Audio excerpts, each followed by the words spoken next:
Heavenly Father, we're so thankful to be here today. We're grateful to have a voice and a channel that we can think about Thee. We can worship Thee. We can talk and share story. We're so grateful for all the challenges and struggles that we've had in our life, the times and the gaps where we feel hardship, but also we feel Thy love, and how we found strength to be lifted by Thee and to just simply hold on. Hey, welcome back to the Hold On podcast. We are excited to be with you today. I'm your host, Kyle Cooper, along with our good friend, Jared Larson. We are super excited for today. We've got the man behind the camera, our man, Roberto. We're excited to hear his story today. But we will first start with a word of prayer, and we'll ask Roberto to do that for us. Okay. All right. This is awesome. Okay, let's do this. Dear Heavenly Father, thank you for bringing us to this studio today and bringing us together to have another great day as not only brothers in Christ, but as friends and as, people that are here to lead and to learn from your knowledge and your messages and your guidance. And so thank you for bringing us together. We got Ethan here, we got Kyle here, we got Jared, and guide us through this conversation, fill us with the Spirit, and allow us to, speak through what it is that you have in store for us today, and speak from the heart, and let the listeners enjoy and receive the messages that you have in store for us. So thank you for bringing us together again, and we hope that you bless this session just as you always have, and you will always continue, because your timing is perfect. And we're here to serve you, Father. Thank you again, and let's have a great session. Amen. Amen. Roberto, thank you so much. Love it. Well, awesome. This is cool. Yeah, no, this is fun. This is a little new for me. Not usually on camera often, but when I am, I do enjoy it. So thank you guys for the opportunity, Jared and Kyle. We get to pull out the superstar from behind the scene that is orchestrating and navigating and teaching and telling us where we need to be and how we need to be. I think this is so cool because, one, you hear all the stories that we're interviewing, right? He gets to, and a lot of times at the end, Berto will say, I was just taking some notes. That was epic. That was so cool. But now it's time to put you on the hot seat and hear your story. And this is the Hold On podcast, right? It's about ups and downs. It's about holding on in those troughs and those difficult times. So Berto, tell us your story. Start anywhere. Like, where do you need to start? Where's the message need to come from that you need to share with our listeners? No, that's a good question, and I guess I just want to start by saying thank you, Jared, and Kyle for taking the chance to let me talk with you guys on the podcast, because I know how special and how important this podcast is meant to be for us, and putting the messages together and the people that we want to talk to. Like, we're not just here to have another conversation, right? Like you said, we're talking about the beginning for some people, we're talking about stories that we're still going through today, and it's not every day that everybody gets the chance to talk about where they come from. So I do want to say thank you for that, because, there's a lot of people out there that have a story that they want to share and they don't get the chance to.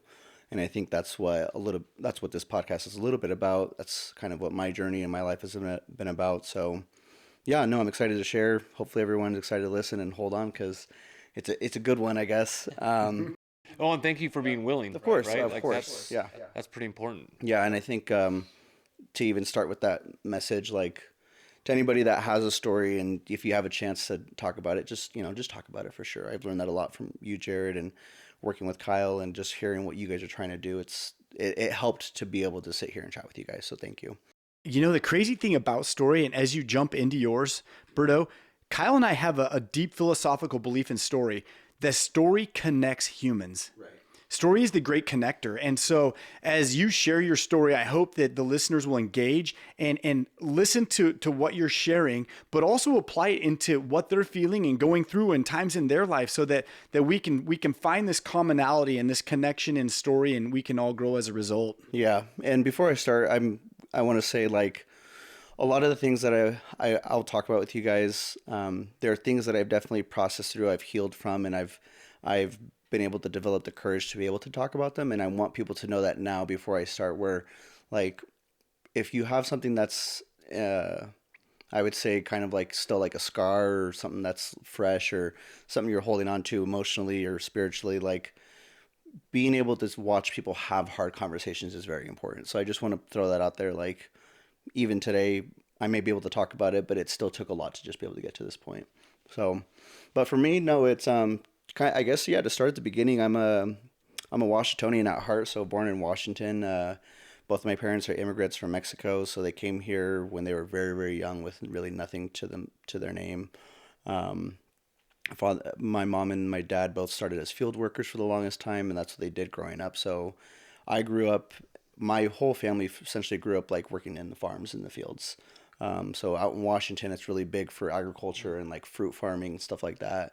So that's what we spent most of our life doing. I think some of my earliest memories were working in fields. A lot of people have early memories of like their first Christmas and their first Thanksgiving, first day of school and stuff like that. And while I have a couple of those, most of my childhood memories are like sitting in strawberry fields, raspberry fields, like running around through the fields, looking for my friends, family, just going about life that way.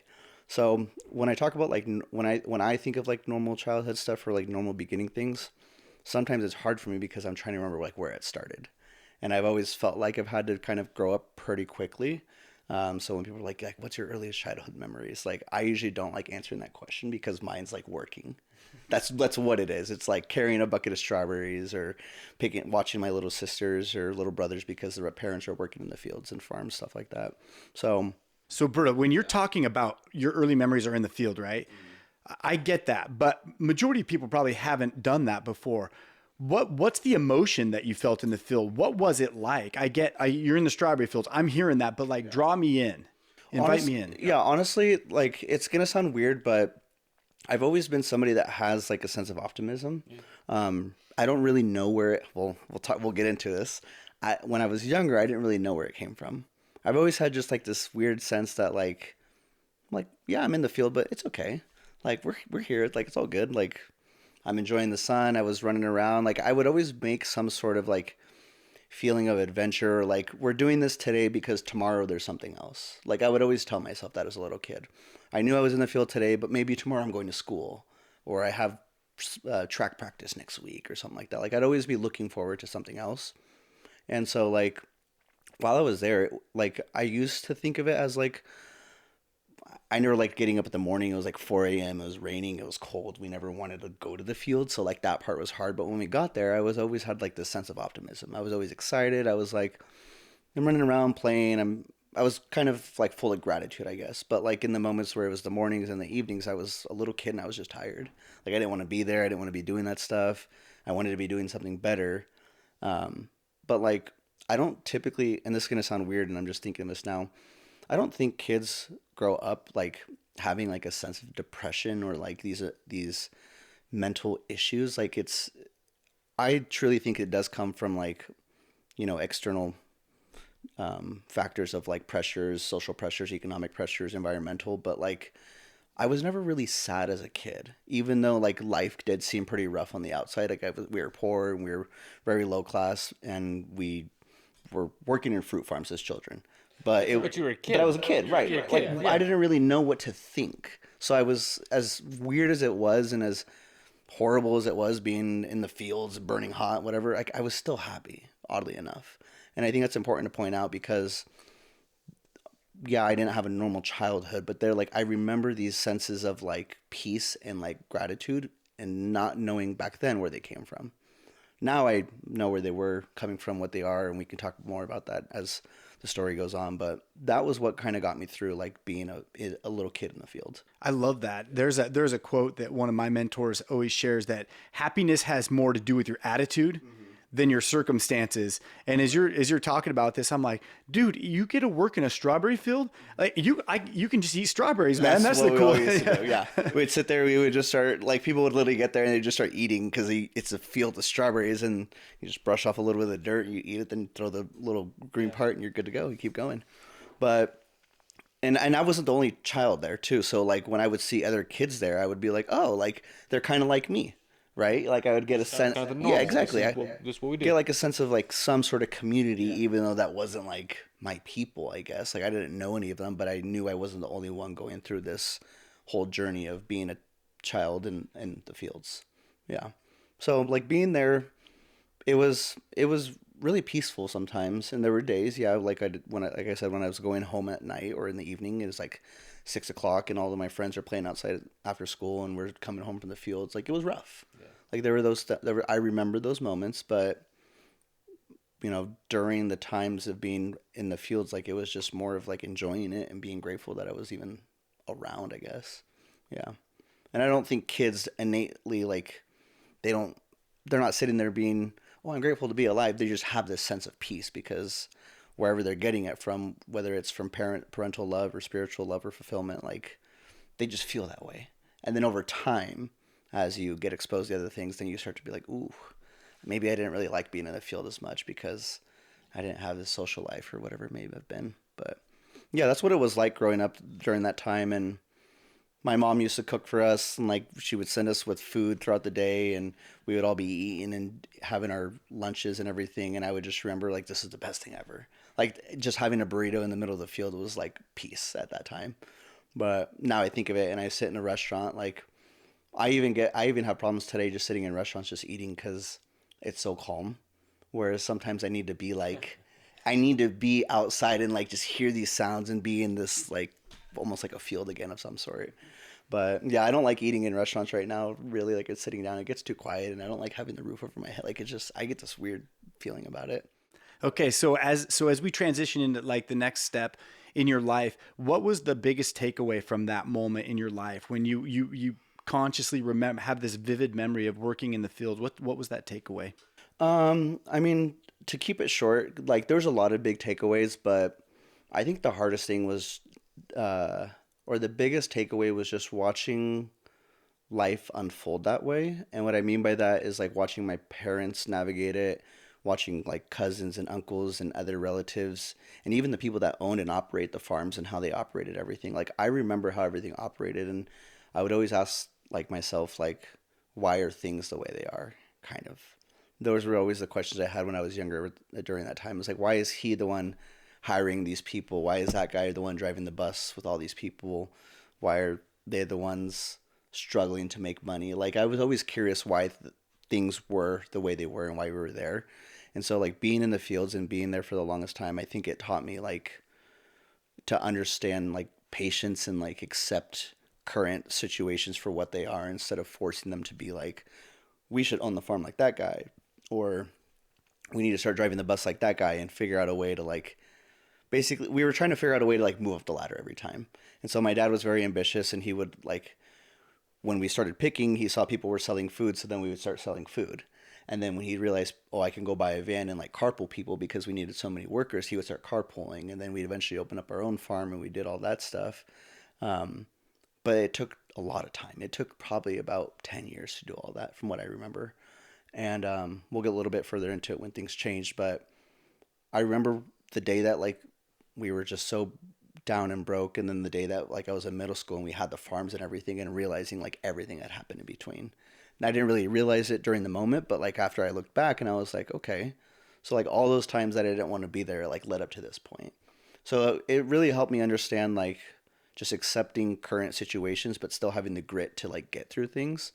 One analogy I always take away that I remember from being in the fields was, we used to have to carry in order to, like, weigh the fruit and get paid, you'd have to take the fruit that you picked to, like, the scales at the very end of the fields, and the rows were about like half a mile long. So you'd be carrying like 5 pound buckets, so 10 pounds in each hand, or maybe even more than that, of just strawberries. And you're basically like the farmers carries that exercise. That's what you're doing, Right. down half a mile of strawberry fields. And it was so heavy. I remember it being the heaviest thing ever, and I hated doing that because I wasn't fast enough to pick, so they'd make me walk the buckets. Like, Roberto, you're gonna walk all these buckets back and forth up the fields. I was like, whatever, I'm just walking buckets. But the more you drop them, like, the heavier it gets. So you'd have to, like, hold on as hard as you can to the buckets, because every time you'd walk, and if you put it down, then you're like, oh, you got to pick it back up, and you got to go again. And every time you drop it, you would drop strawberries, and the more strawberries you drop, the less you'd get paid. So it was like this whole, like, mental battle. Like, I'm carrying the money here. If I drop this money, my parents are gonna flip. Everyone's gonna freak out. Like, you could drop the whole buckets and everything's ruined. And that's like 4 hours of work right there. So I remember just having to do that for like years, literally just walk buckets up and down the fields. And today, whenever I'm going through a workout or if I'm dealing with something really hard or if I'm struggling, I literally imagine myself holding the bucket still. And I'm like, just hold on a little bit longer. Bucket challenge has a whole new meaning. Has a whole new meaning to me. So I see people do that kind of stuff and I'm literally just like mentally thinking, I just need to hold onto these buckets just a little bit longer and I'll make it to the end. And that's what I usually tell myself just to get through workouts, to have a little bit of grit in situations, or even to deal with hard times. I will remember that moment. And I would say those are one of the biggest takeaways I had from working in the fields growing up, was just like grit, determination, and just realizing where I'm at right now is not where I'm going to end up forever. But that was probably the biggest takeaway that I still carry on to this day, is just learning how to get through stuff and dealing with hard times. Yeah, I think there's two. So I'm listening, and there's two principles I pulled out of that. Number one is the time between you and struggling family in early farm, right, to your middle school where you have the farm was 10 years. Yeah. Right? 10 years that's a long time. Like, there's a level of patience, and you had to find your path to success. You had to be patient through your path to success. That's one. The second thing is, and you just held on, right? You just held on there. The second is to buckets. Yeah. Literally to buckets. Yeah. And then I see this little birdo, like, I don't know how old you are. I'm picturing like a 6-year-old with a big old afro and, grabbing two 10-pound buckets, yep. two 10-pound buckets, 20-pound buckets. And the first time you carried the buckets, you're like, oh my gosh, I got to hold on. I can't let go. I can't drop strawberries. And you probably didn't go very far. But I think over time, you could probably carry the bucket from a half mile, and then you turned around and started running back. Yeah. And so what I'm trying to figure this out. What growth did you see out of you through this experience? It's really funny you say that. So the growth that we could visually see, and like people in the fields could see it too. You could tell like who's first. You could tell when people would show up and it was their first time there. It was the way they picked, the way they would even get down on the ground, the way they'd position themselves when they're picking. Like, you had newbies that would get there and they'd put a bucket on the ground. They'd sit on the bucket.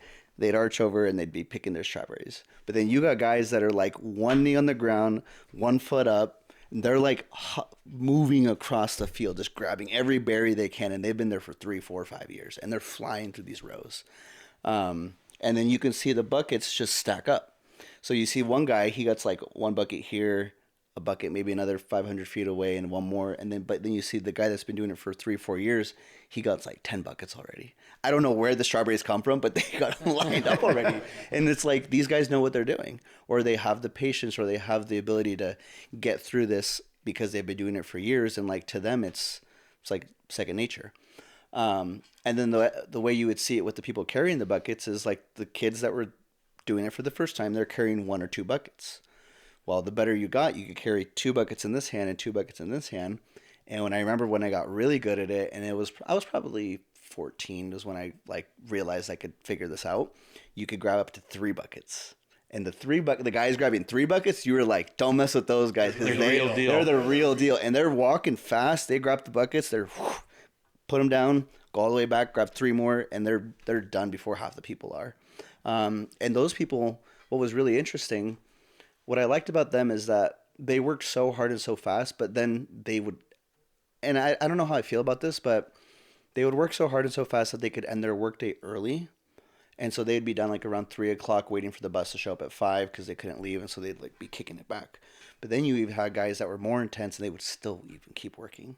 So like the growth is really what you want it to be and how far you're willing to go is what I would say. But it's visual and you can see it.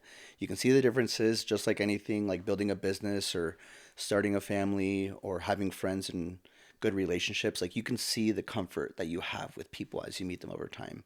And when I think of my work and I think of just applying it to life, if you're not going to challenge yourself, and you've taught me this, where it's like, if you don't have more problems, you're not trying enough. You're not doing enough things that will create problems for you to learn from, to challenge yourself, and that leaves you where you're at. So like, if you're feeling like stagnant or you're held back in any way, it's like, I would look at what are you doing right now to challenge yourself to even grow. And for me, during the times at the strawberry fields, it was trying to pick up another bucket. Literally, that's all it was. Pick up one more bucket here, and get there faster, quicker, better than you could the last time, and just keep doing that.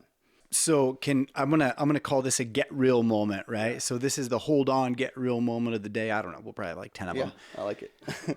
let's get real now with how you felt relative to coming out of that. And then let's transition into the next phase of life, right? Yeah, totally.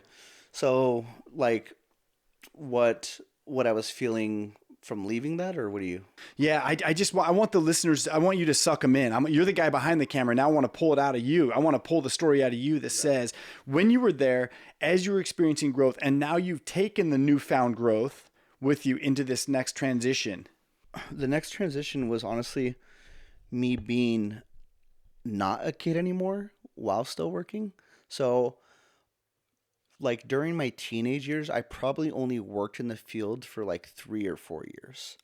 But that was when, you're 13, 14, and you're starting to ask a lot of these questions about like what I want to do grow up, what I want to go to high school, college. Like you start to try to be more adultish. And so, And you start to recognize other things around yeah, you, right? Like you're seeing, oh, hey, John is doing this, or yeah. Yeah, and so something that started to happen with me is my creative, like I've always been good working with my hands and I've always wanted to, but my creative brain started to like scream.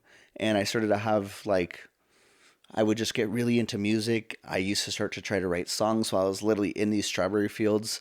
I would think of just like random business ideas or like articles or like, I remember having this sense of like, I just want to create because I was doing all the like manual labor.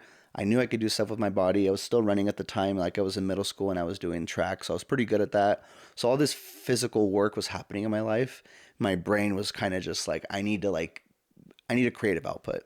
So I remember feeling like I wanted to do something different besides working in the field. And then this is where things started to get like really rough in my life because we grew up a traditional Hispanic, like not blue collar, but field workers. So when you go to your parents that grew up working in the fields your whole life and you say, hey, I want to do something creative, they're like, what's that? How are you going to make money doing that? Oh, what is that going to do for you? We need to work. We need to spend time working, not spend time having fun. What is creating how is that going to pay the bills? Kind of, that's when that started to happen in my life. It was about 13, 14, 15. And I remember feeling just feeling so shut down, and like the idea that I would never be able to create made me want to do it even more. And something that like really stuck with me from that time in that transitional period is that it was like 1 year after maybe freshman year of high school. I'm watching all my friends go to summer practice for cross country, track, football, like doing summer camps, all this stuff. And I remember going to my parents and I was like, Mom, Dad, like I really want to do these summer camps. And they're like, why do you want to go? Like, you're not going to do sports, and like sports isn't going to get you where you want to go. And I was like, well, what if I want to run in college? Like, well, that's only going to get you so far. My parents, just like many Hispanics or traditional, I guess, immigrant families, they really want you to go the traditional route of education in life. So like be a doctor, be a lawyer, be a cop, do something like that. So when I was telling them I wanted to go to all these camps and stuff, they were kind of like blowing it off and like laughing at me. They were like, that's silly. It's going to do nothing for you. Like, why do you want to go? And I literally kind of like broke down to the point where I was like, I just want a social life. I literally just want friends and I just want to live. And I was being very vulnerable with that when I told them that. And I remember both my parents, they both laughed at me for that. And they're like, that was the stupidest thing I ever heard. Social life? What's a social life? Like, ha ha ha, yo, this kid wants a social life. And I was like, okay, never mind then. I guess I don't want that, or it's not something that I deserve. I didn't understand why they were so opposed to it. And they were just like, nope, that's funny. Like they found it humorous. And I think for probably about 2 to 3 years, like they would make a little side joke, like we'd be making jokes about something, and they'd be like, "Oh, this guy over here in his social life, huh? How's that going?" And I'm like I would just leave it alone. But the reason I bring that up is because everything I do today is social. Everything I do today is all about people. Everything I do today is all about storytelling. It is literally about creative. It is about design. It is about what your message is, and I came from a place where if I were to have listened to everything that was told me, it would never happened. Like I came from a place that wasn't supposed to happen. In anybody else's world, or if you were to look at like this guy grew up in the mine, like in the fields working mines or in the oil fields, you'd think that he'd go into the oil field. Well, it's the same thing for me. Like I didn't grow up in a creative family. No one was ever an actor. No one was ever a designer, nothing like that. Like my dad was a musician. He liked music, but he suppressed that because he needed to work to pay the bills. So when I told him I wanted to create, I can kind of see him like understand it, but he's like, I'm not going to let you make the mistake that I did, which was probably spend your time creating and you make nothing for yourself. So yeah, that was like that was the big turning point of when I started to struggle a lot because I didn't understand why I wasn't allowed to create. And I just felt like my parents said no, so that's no. I think this happens so often, right? People have a dream or they have this compelling something in their heart that they feel like they need to pursue or it's a passion, right? And you have this passion or something that you felt compelled to do. It was this social aspect. Yeah. And then so often I call them dream builders or dream bullies, right? We come across these dream bullies and the dream bullies are like, nah, man, why would you do that? That's crazy. Like, Kyle, why would you, no, you can't do that. There's no way you could do that. And in what story do we subscribe to? Do we buy into the fact that we might be able to do it? Or do we buy into the fact that I should just listen to these people and just never do it? And the crazy part about this is the dream bullies, they're not always people you don't know. It could be your mom or dad. It could be your best friend. It could be someone else. And they're like, nah, there's no way. And I just think about, like, I mean, Kyle, you've experienced comprehensive success in your life. How many dream bullies have you had? And how do you even overcome that? Oh, they come out of the woodwork. Right. I mean, yeah, and like you said, sometimes it's the people you would think would be like the most supportive or, or have been there and will, push you along. And so, no, they are nonstop and unfortunately, it's a lot of time it's the people that I've found that have gone for something like your dad, Yeah. right? Like they've gone for something that it didn't happen. So they're like, I'm going to protect you, right, from this because it didn't work Yeah. for me. And so I'm going to spare you the heartache, right? Yeah, and it was confusing because like growing up now and where I'm at now with everything, it makes so much sense and I can understand it and digest it very well. But like back then, the thing that my dad was trying to teach me, which doesn't really even make sense today, it was like work hard. Work as hard as you can and you will accomplish what you want, right? That's kind of what like the notion of what we hear is like, just work hard. Well, as many mistakes as my father had made and even my mother and just my family, like everybody in my family, like everyone's a sinner and we're not perfect here.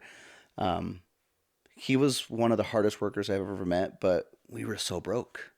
We had nothing most of the time. Like he did what he could and he worked very hard sometimes, but working hard isn't necessarily always the answer. And that was the confusing part because I was like, okay, well, maybe my dad's right because like he did come from another country where he didn't know the language, didn't really have a way to get around. He did build himself up to this point, but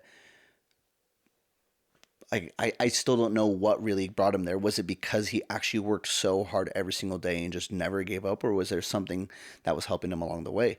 And after talking with him multiple times throughout this last couple of years, I did learn that my dad was very spiritually driven many times, and he's a believer himself, and he's very big into his faith.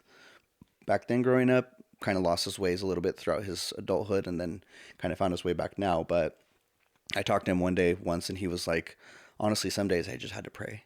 He was like, some days I literally did not know what to do anymore. And he used to have a really bad drinking problem. He doesn't drink now because he wasn't able to for the longest time because he ended up going to prison. But he would explain to me that like he would drink because he didn't know what to do. Yeah. Like he really just didn't. And the days that he wasn't as bad was usually because he was spiritually filled. And when he looks back at it now and when he tells me, and I believe him, he was like, I don't know. He's like, I barely knew how to speak English sometimes, but he ended up buying a house.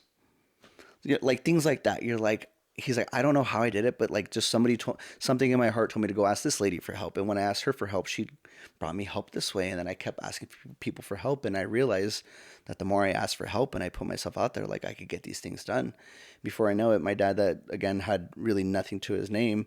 He owned farmland, he owned property, he owned cars, he had a business. Like he had all this stuff that he was building. And then he made a really bad and big mistake along the ways. And that took him away from what he was doing. But that still showed me that like there's different ways to build your life than just working hard all the time. It's kind of that notion of like, oh, smarter, not harder, but there's a balance between it. Like it's not as easy as said and done. Well, yeah, and I would imagine like in your dad and your family's position, and I'm sure we have a lot of listeners out there, right, that just work so hard, right, just day in and day out, just so hard. Sometimes it's hard to dream or think past that because you're just so tired, Yeah. right? You're just like, how can I even put any more effort into anything when I just spent 14 hours or whatever it Yeah. is, working that hard? Like that's tricky. I think people can mistake movement or activity for achievement. Right? So if I just work harder, if I just put more time in, then I'll be better or I'll achieve this, right? And then all the while at what expense, right? Maybe you're not spending time with your family or not or negating the actual dream that you used to have. And so what happens is people have these dreams and these big things they want to chase. And what I call it is they move the goalpost forward. Instead of achieving that goal, they're like, well, I'm going to justify all the reasons why I can't do that. And I'm going to move the goalpost all the way here. And so they shift. Now their dream isn't even the dream that they had, instead of asking for help. I love that is a beautiful story of your old man and saying like, dude, I need something. I need to ask for help and keep the goal there. It's still going to be hard, but find creative ways, ask for help from people that have been there, done that, to get to where you want to be. Yeah, because I remember him expressing, we were talking another phone day, and he was telling me the story about when he decided to buy a house. And the way he painted the picture is that we used to live in a trailer park, and we used to live in like one of the long like mobile homes that were built into the ground, the pre-manufactured homes or whatever they're called. And my brother was born. I don't think I was born yet, or I was just freshly born. I don't remember. But he was telling me that he remembers watching my little brother run around back and forth from like one side of the trailer to the other, and just like having a sense of like, I need more for my kids than this. And I remember him painting the picture where he was like, I just saw the kids running around. I saw everybody kind of getting crammed and everything. And he's like, I wanted a house, but I just didn't know what to do. And so I just started asking my friends. And then eventually somebody pointed him to one of the real estate ladies that he worked with. And that was the same lady that ended up, she showed him how to like look at houses, how to look at comps, how to save money, to figure out what he could afford, this and that. I think he ended up getting like a pretty good like seller finance deal for his first home. He had no idea how to do any of that. And the only thing that really drove him was, from what he was telling me, was just like the desire for something different than what he was seeing right there. And what I wanted to actually bring up, and this is a really good point, because this is kind of going into what you were saying.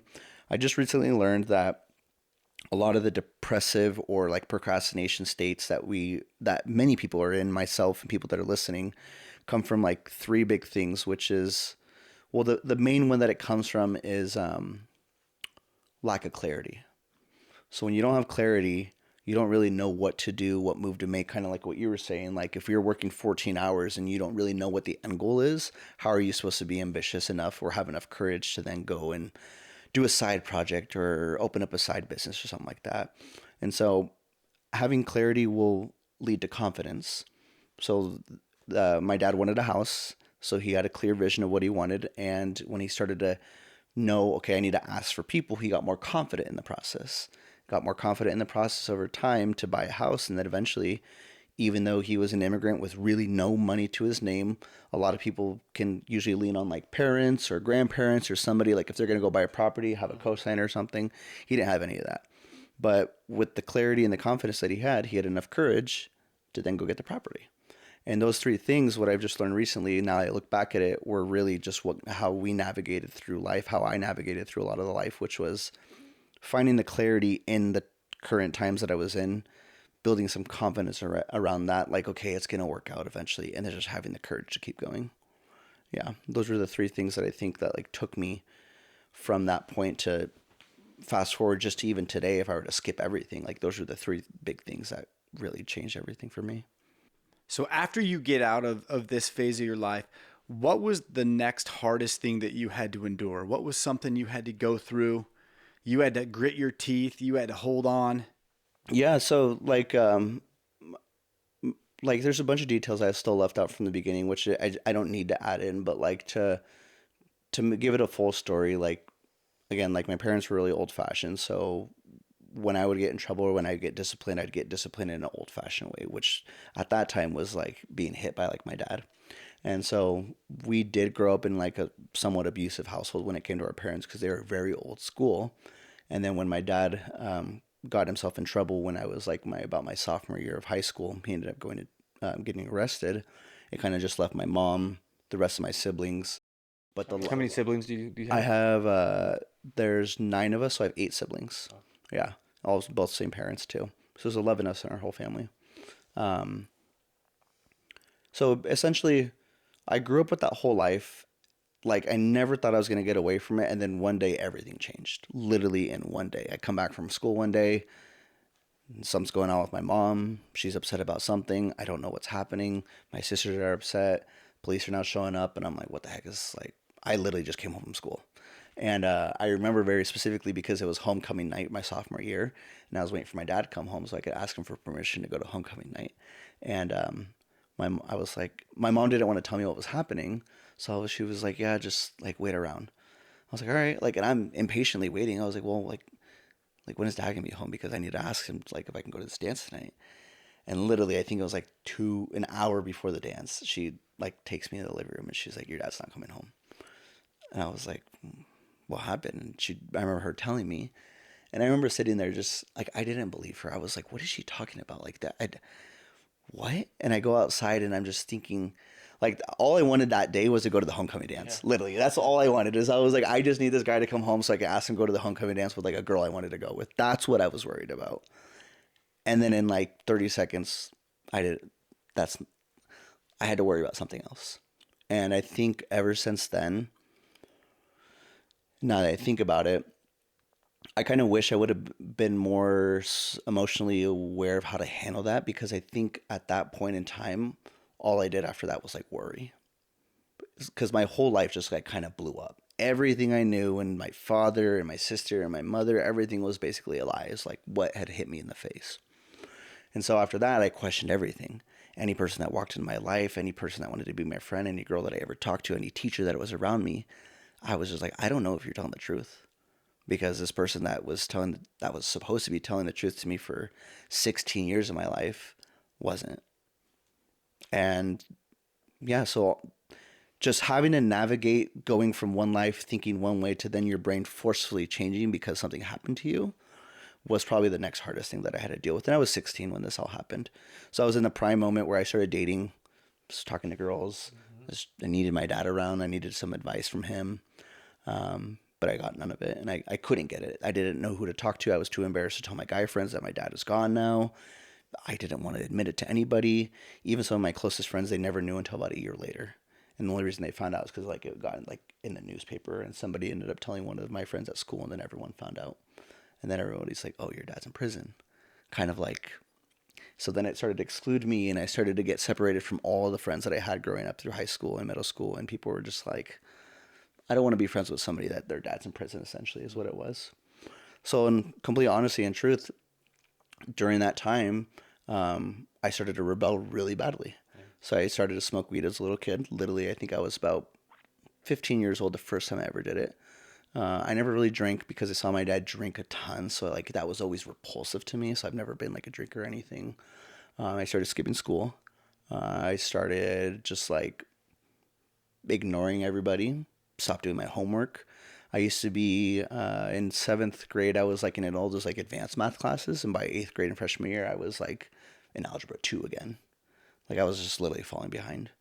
I think in 8th grade, I was one of the fastest kids in Washington State. I was running like a 5-minute mile, and then freshman year, when everything in sophomore year started to happen, my miles dropped down to like 5:15, 5:30. So I made a lot of decisions from what I remember now back then that really held me back in life, but I didn't know any better. I was just making decisions because that's how I felt. I didn't do it because I knew I wanted a better life or I knew things were going to get good. That's how I was feeling. So I made those choices that I made, and I look back at a lot of it. It's not that I regret anything. It's just that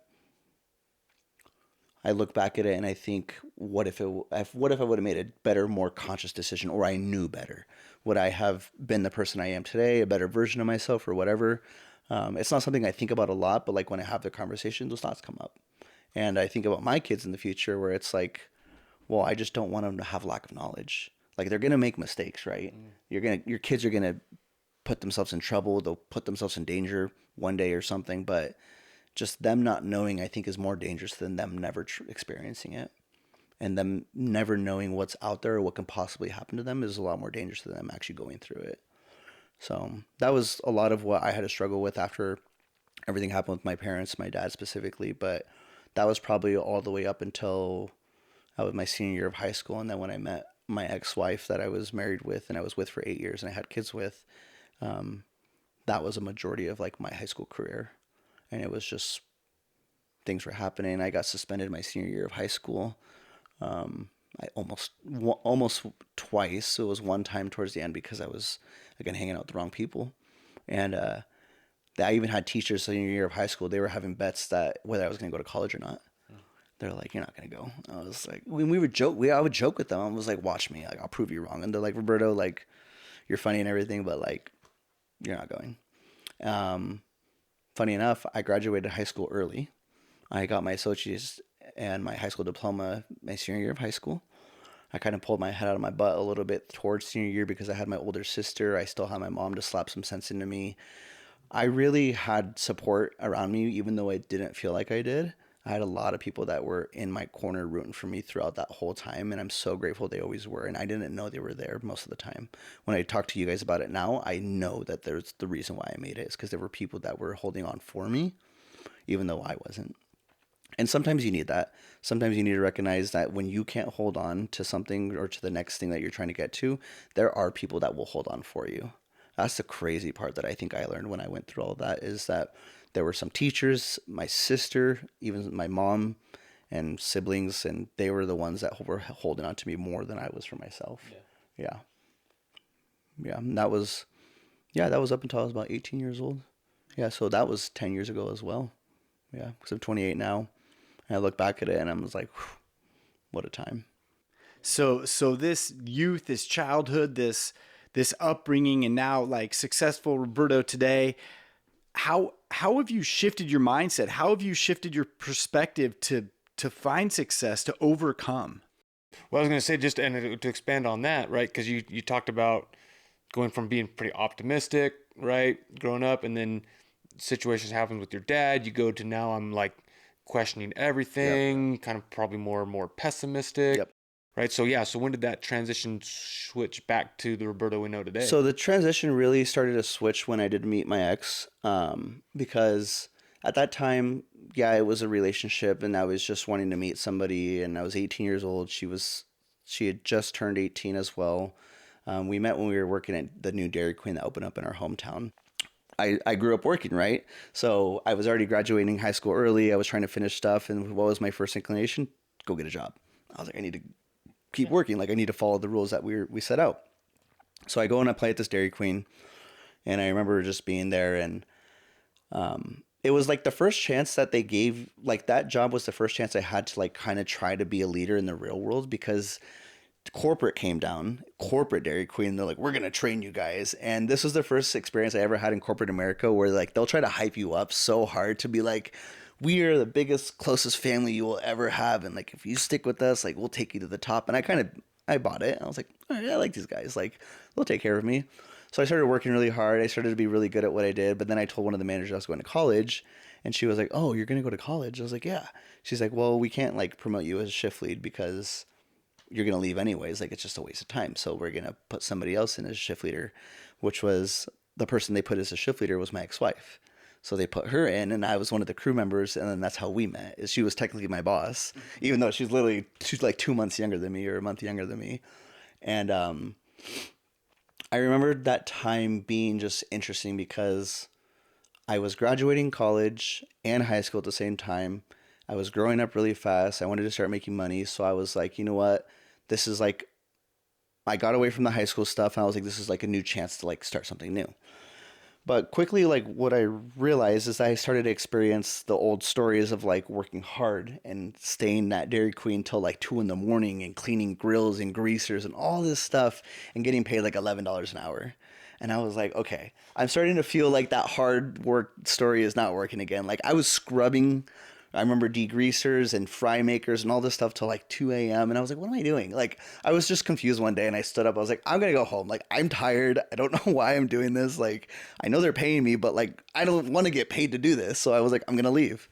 And I remember I quit like the next week. And what started to happen, which was really funny, is when I quit that job, I wasn't like today, if I were to quit my studio, my company, I would need to figure out how to make money like immediately to pay my bills, feed my kids, get from point A to point B. But when I was 18, I didn't have anything to worry about.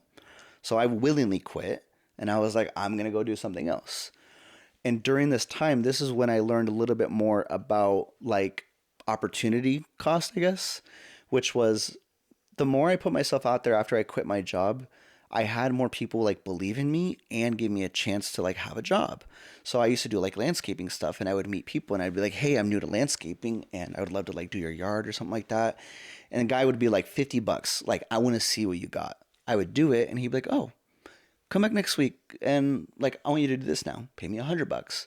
Come back the week after that and he would pay me another $200. And then he was like, okay, what's your hourly rate? I was like, hourly rate? What are you talking about? And this is the first time anyone ever asked me that. And I remember going on Google, I was like, what do landscapers charge? Like, that's literally what I did. It was like $25 to $35 an hour. So I go to him, I was like, $25 an hour. And he's like, done. He's like, just come back. I'll send you a message like every month. I'll let you know what I need done and just let me know what your hours are and I'll pay you. I was like, so you're going to pay me to just do what I need to do, like trust that I can do it. Like, you're not going to be here or anything. He's like, no, like, you're good. Like a month later, he was like, hey, I have this buddy, needs yard work. Same thing, told him your hourly rate, and he started paying me by the hour. And so, like, before I knew it, I had all these guys that were like 40, 50-year-old dudes. And I was like this little Mexican kid just literally trying to like get by. And they could tell that I was trying to figure it out, so they would just give me more jobs. And people would tell me, they're taking advantage of you. Like, you know that, right? I'm like, dude, I'm 18. They're like, yeah, but like, they know you're Mexican and you'll do anything, this and that. Like, that's what they would tell me.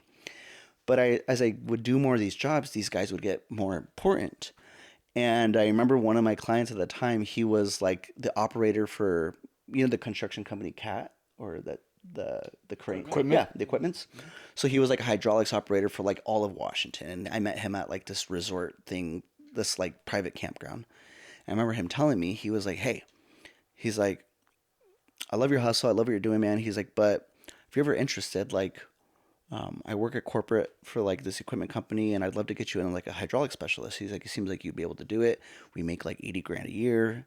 I'm like 19 at this time. I'm dating Kendra.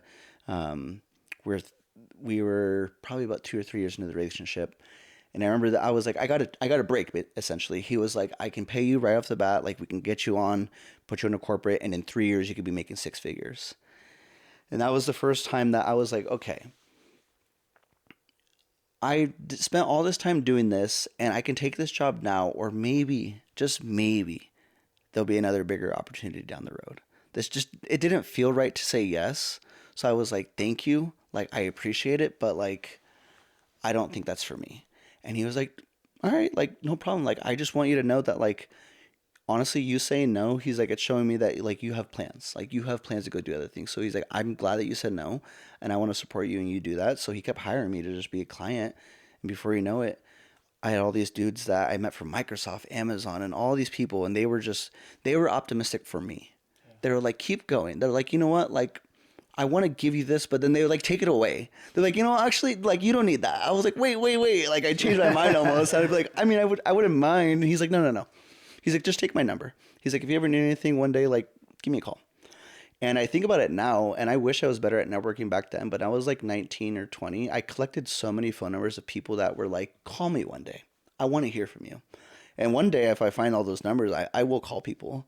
I've gotten cards from some people like during Christmas and holidays. They're like, hey, I don't know if you remember me. My name's Greg. Like, we used to do you built my retaining wall. It's still up today. Send me a picture of it. I was like, nice, like, awesome.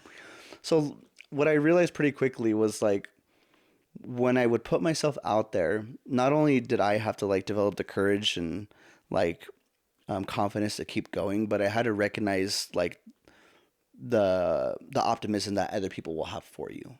And even though like my parents were in the way sometimes and relatives would make fun of me and friends would be like, what are you doing? Like, you're literally driving around our hometown and these girls are seeing you in this dirty truck and you're out doing landscaping work. Like, I used to do landscaping work for some girls that like I would have crushes on for like their moms. Not because I wanted to talk to them, but because their moms needed it done. And they would kind of like laugh at me and like, haha, like Roberto's like cleaning our house for us. And I was like, gotta do what I gotta do. But before I knew it, people were just trying to give me a chance. And if anybody like is in that position where they're like just looking, people are like, I just need an opportunity. You kind of have to go out there and make them. You have to put yourself out there so that way you can get them. And then when you get the opportunity, you have to realize that's what it is and just go for it. You're going to probably make some bad choices and like bad opportunities. Like I know I have many times, but all those trials and opportunities added up to where I am right now. And that's like, I guess the fast forward to that was the reason why this started is because there was an opportunity to have it started, and that's what I did. Yeah. I could have chose not to do any of this and I wouldn't be here, or I chose to just take that risk again. I think there's so much value in your story, Berto. And I love it because humble beginnings, challenges, setback, dream bullies, struggles, trying to figure out life, trying to wade through the waters. And like, there is a million times where you could have quit. Yeah. There's a million times where you could have just said, you know what, Dad, I should just go back and work in the fields. You know what? I should just work harder and not pursue those passions. But you continued to pursue them. And I think as you pursue and you're actively taking action or step to move forward, there was people that were put in your life to help you. Right? There are people like, I don't know, I think they're blessings, right? That you have that come along, and it's up to us to see those blessings and to grab them. And what do we say yes to? And I think about that a lot. Why do you say yes to the things you say yes to? And at some point you started saying yes, and you started surrounding yourself with the right people that guided and directed you out of what may have been the normal pattern, I guess I'm calling it, right, into the life that you wanted to create. And so I think my encouragement is, hey, who are you surrounding yourself with? How are you talking to yourself? What is your perspective in life? Because those things significantly shape where you're going to be headed. Yeah, because like I could be pretty, and like my family situation is still a pretty touchy subject. Like even if my relatives were listening to this, they'd be like, dude, like, why are you talking about that? But like what I've learned, like through working with you and getting coached by you, specifically Jared, was like the story of what happened to us and everything that we went through is not who I am right now. That is a part of who I was, and it had shaped me into who I am. And honestly, as abusive and as terrible and as horrible as things were in the way that they happened, like I have to be grateful in some sort of way because I'm alive and I'm here today with the things that I have now. And so like I can't look back at my dad specifically and be like, I wish you would have never treated me that way. I wish you would have loved me more, and I wish you would have told me you were proud of me.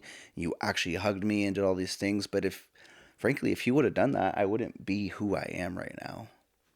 And that's like the hard truth to swallow.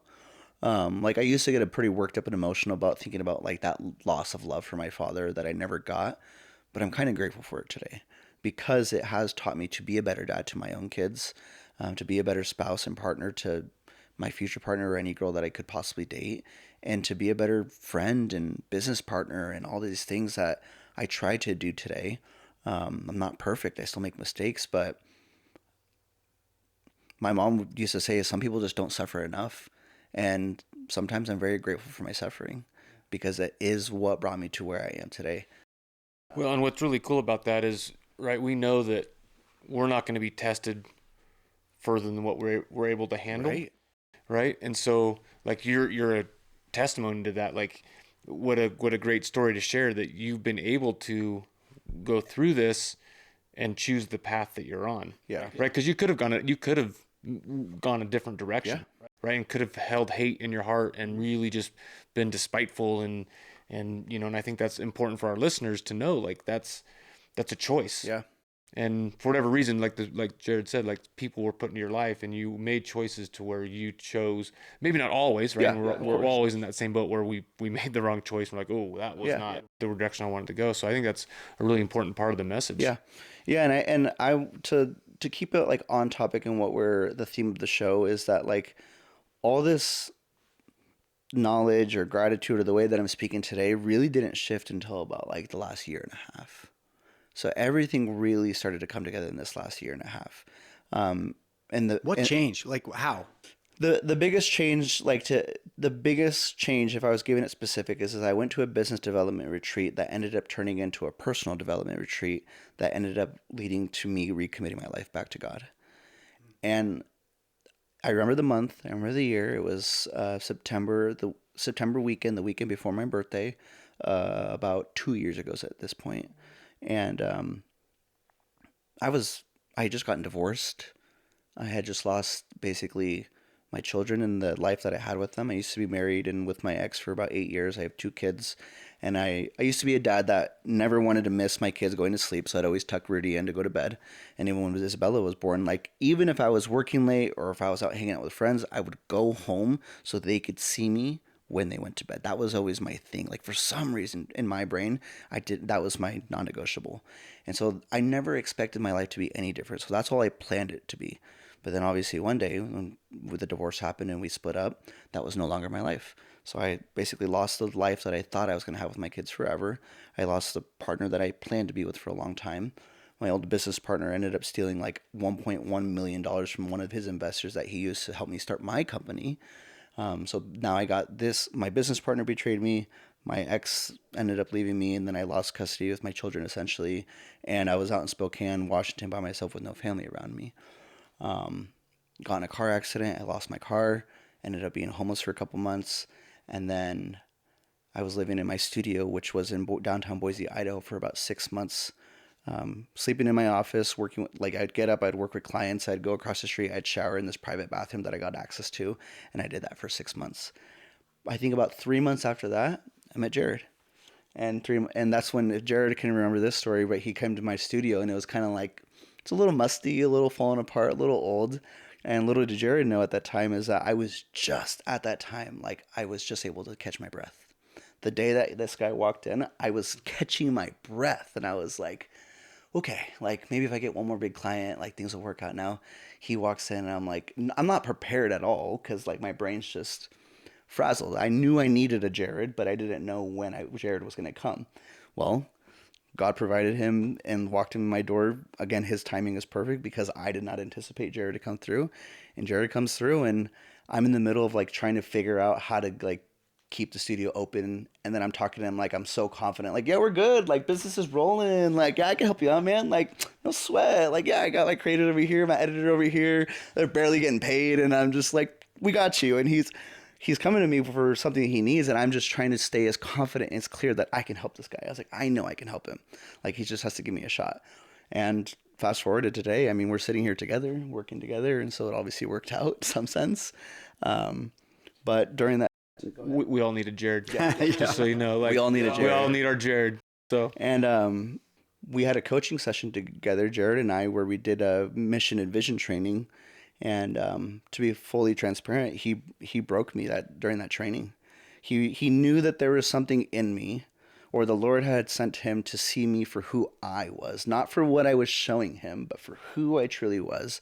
And I say that because he looked at me in such a way where he's like, there's something that I need, like we need to talk about. He didn't know what it was. He knew nothing about my life, but he knew that there was something that we were supposed to chat about. So he just randomly asked me. He was like, hey, like, would you be interested in like a vision or mission training? Like this is something I'm like really into and really passionate about.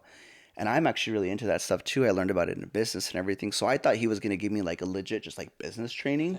So I was like, bet, like, let's do this. Like, this is awesome. I was crying by the end of the session. best business Yep. training ever. I was in tears. He had broken me down and he had really drove in deep into why I was doing what I was doing.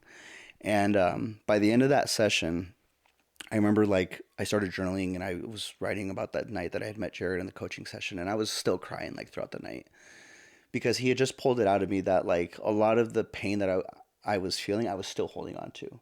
He would ask me about my kids and I'd almost start tearing up. He'd ask me about my ex, I would start tearing up. And like, I don't want anyone to think that Jared was being rude, but he kind of like shoved me to like get it out. He was like, no, like, dude, I know. He's like, Berto, I love you, man. I see that you're passionate. You love your children, but like enough is enough. Like, you're done. Like, we're not doing this anymore. you have so much more going for you than what you're feeling right now. Like, we need to get past this. And I remember feeling like I wanted to tell him to, like, no, I need to feel this way. Like, you need to back off. But I remember feeling so confident in what he was saying. I was like, nope, I need to trust this guy right now because I can feel it too. Like, this is over. I don't like this feeling. I feel weak. I feel ashamed. I feel all these things. And it was supposed to be a business meeting.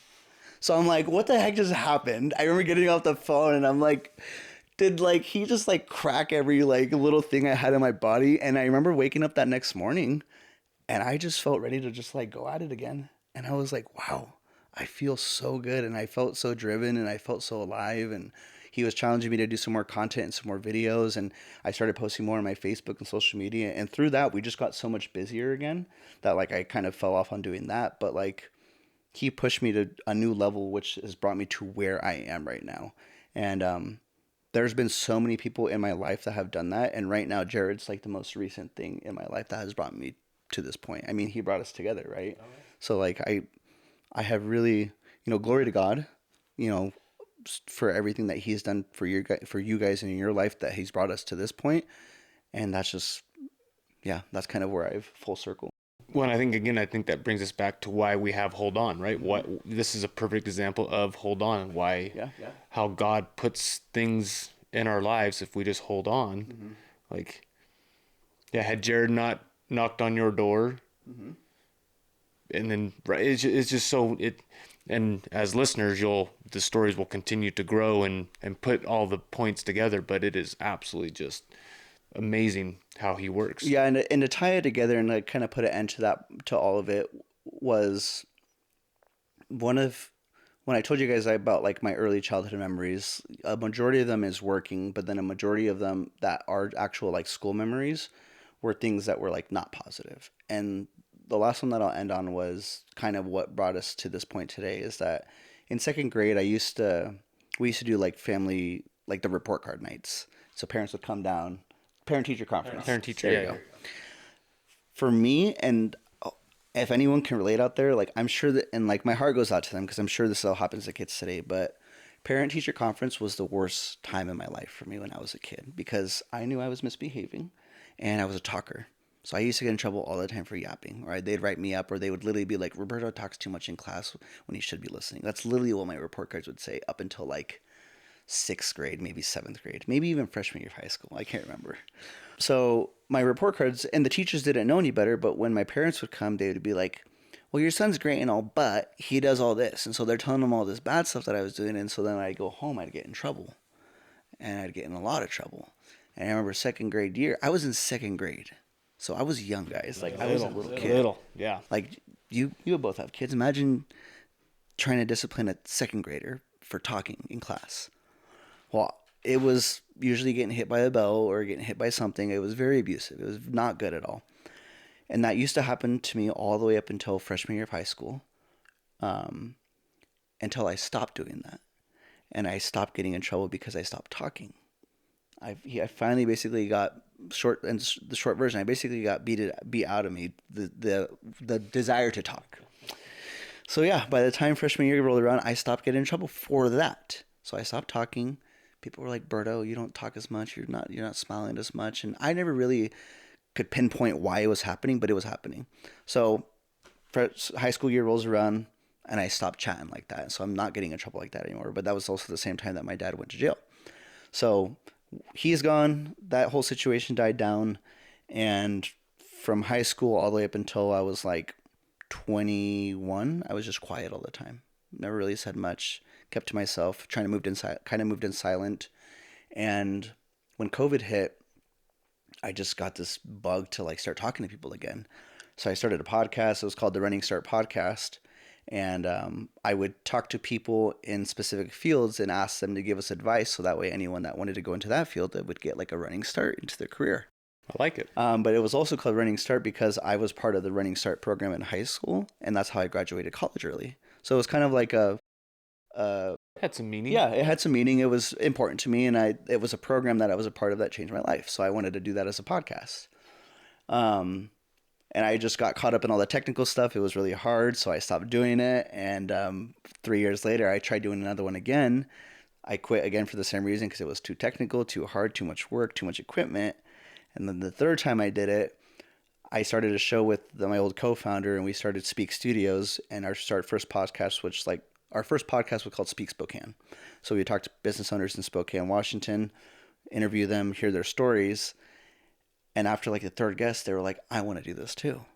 And I was like, you want to talk? Like, this is kind of like a lot to do. And he was like, yeah, but I just don't want, like, can you help me do this?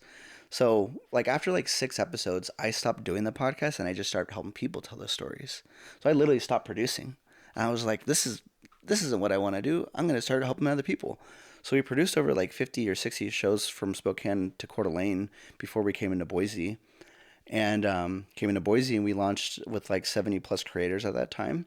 And then the last one that I did with my partner was in Hillsboro, Oregon. We were in the middle of launching that studio, but then we got a falling out, and I ended up leaving, and he ended up taking over. But the reason why I share that story is because I'm still trying to figure out kind of like what's next in terms of the way I'm going to give back to this community or the world, or the message I'm going to leave behind. But the more I talk about the story, and we've talked about this before, where I needed to get on camera and share more, which is like helping people find their passion, or at least find some sort of fulfillment through, I would say, I guess, just their life and the way that they want to navigate. Because when I look at myself, I was a kid that was literally beat to the point where I wasn't supposed to or allowed to speak. And my voice was taken away. I was silenced for many, many years as a child, all the way up through high school. And all I do today, 24/7, is I help people talk. That's all I do. And I get paid to do that. That's magical. Yeah. You know, as I'm sitting here thinking, gosh, how would we even end this podcast? It's super powerful. Your story is amazing. And I want to share and echo a couple of things that you said. And maybe your dad was smarter than all of us on this podcast. And I hear this: dad went to prison, made some poor choices, but that was a poor choice he made. I believe we're all given second chances. But he said something to you that is like just in my heart today. He said, some days I had nothing else to do. I didn't know what to do or where to go except to pray. And for me, if I was being honest, I could let this slide, or this moment, or this feeling slide. But that's where my strength and confidence comes from, is in believing in something higher than myself. This is my story, maybe not all the listeners, but that for me is a belief and love in my Heavenly Father and His Son, Jesus Christ, and the sacrifice that He made for me. And that, by knowing and believing in that, it allows me to forgive people. It allows me to grow. It allows me to understand that the three of us, man, we're sons of God. Like, there's divinity, there's strength, and there's power in being a son of your all-powerful Creator. And it allows us to find peace in our life, but it also allows us to know there's something more in all of us. There's something more that we're to do. And so for me, I constantly pray every day that, like, what can I do today? You know, who is it that I could bless their life today? How do I live into my potential? How do I grow into my potential? And growing into your potential doesn't mean being comfortable. If you want a life of comfortability, just stay put and you may be comfortable, but I don't subscribe to that. I don't believe we're to be comfortable. We're to experience challenges. We're to experience growth. And I know that, as your dad said, as I pray, I find peace in my life. Doesn't mean it's easy, but I find peace to continue to go, to continue to push, to continue to move forward. Yeah. And I mean, not going to get into it, but like because he was in prison for about 15 years. And when I had the last phone call with him where I was talking about like my recommitment back to God, he literally broke down in tears on the phone, and he was like, "You have no idea what you just did." And I was like, "What?" He's like, just one of my prayers just got answered." And I was like, "What was it?" He's like, "I've just wanted you to always be okay, and you to find your way back to God." And he's like, "And I know I made so many." He apologized. He's like, "I'm so sorry. Like this is all me, and I didn't realize like you were gonna get there eventually without me." He's like, I dreamed about getting a phone call from you one day and just you to tell me that life is going to be okay. And he knew when I was recommitting back to my life to the Lord that it was going to be okay. So to him, it was like, he even though he was so far away and he was gone for a majority of my adult life, he still felt like his prayers were answered even while he was in prison, which is a crazy like concept to kind of have, because even you think about it, it's like even those people will get their prayers answered when they really have Lord in their heart. Well, I love it. I think this is an amazing way to end this show. Berto, thank you so much for being here, being willing to open, being vulnerable, and sharing. And for all of you listeners out there, man, this is what Hold On is about. It's about those moments where you just need to hold on and the miracles that you experience as these blessings come into our life. If you like what you've heard today, make sure that you like, share, subscribe, invite other listeners to join us. As always, just hold on till our next episode. Thanks for joining us.